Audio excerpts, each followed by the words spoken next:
सूरजपुर नाम का एक छोटा पहाड़ी कस्बा, जहां नगर निगम में एक चौकीदार हुआ करता था, रघु चौधरी। पुरानी वर्दी, फटी हुई टोपी, लेकिन एक चीज बेहद कीमती, उसका दिल।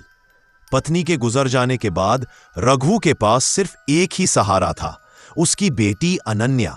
रघु दिन रात मेहनत करता, अपना पेट काटकर उसे पढ़ाता, और उसी अनन्या ने एक दिन यूपीएससी पास कर लिया।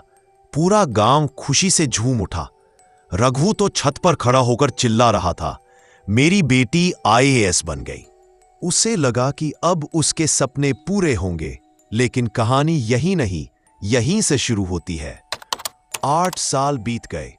अनन्या अब एक पावरफुल आईएएस अधिकारी थी, और एक दिन उसका ट्रांसफर उसी शहर में हो गया जहां उसका बाप चौकीदार था। पूरा विभाग खुश था, अब रघु काका की तकदीर चमकेगी। पर रघु अंदर से डर रहा था, क्या मेरी बेटी अब भी मुझे पहले जैसा ही मानेगी?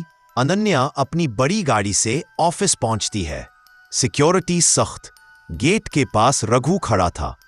जैसे ही अनन्या उतरी, रघु अपनी आंखों में चमक लिए बोला, बिटिया, अनन्या मुझे पहचानो। अनन्या रुकती है, चश्मा उतारती है, और ठंडी आवाज में कहती है, कृपया ड्यूटी पर रिश्तेदारों की तरह बात मत कीजिए। ये ऑफिस है, घर नहीं। रघु के दिल पर हथौड़ा पड़ गया।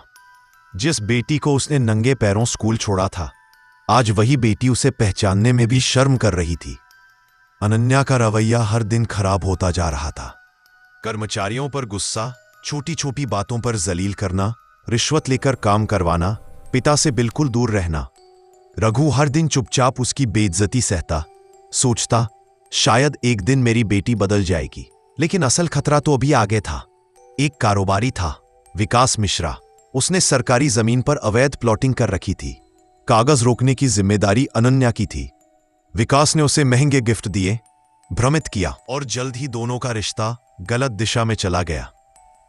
रघु ने सब देख लिया था, लेकिन उसकी बात अनन्या को चुभती थी। आप मेरे पर्सनल लाइफ में इंटरफेयर मत कीजिए, आप सिर्फ चौकीदार हो, बस।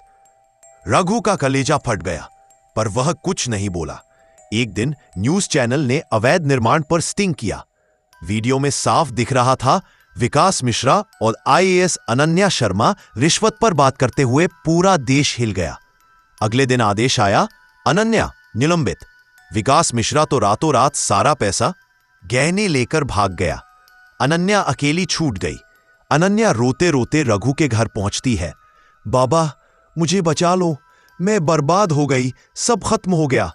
रघु की आंखें नम हो गईं। वह उसे अंदर ले आता है। धीरे धीरे अनन्या सदमे में चली जाती है। खाना पीना सोना सब बंद। वह खुद को कोसती रहती, काश मैंने आपकी बात मान ली होती बाबा। रघु ने अपनी बेटी खो दी थी, लेकिन अपनी बेटी को खत्म होते नहीं देखना चाहता था।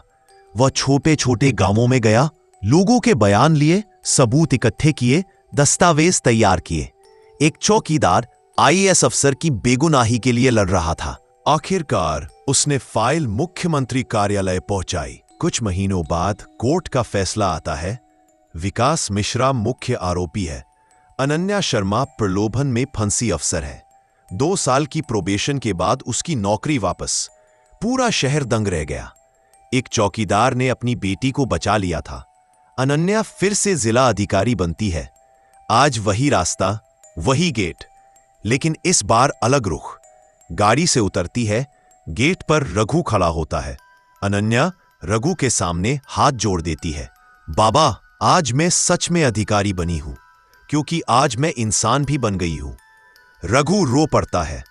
अनन्या उसके पैरों में गिरकर फूट फूट कर रोती है। दोनों की आंखों में सिर्फ प्यार था, घमंड नहीं। दोस्तों, पद, पैसा और ताकत सब कुछ मिल सकता है, लेकिन इंसानियत और रिश्ते अगर खो जाएं तो इंसान खाली हाथ रह जाता है। अगर कहानी पसंद आई हो तो लाइक कीजिए, कमेंट में अपनी राय जरूर लिखिए।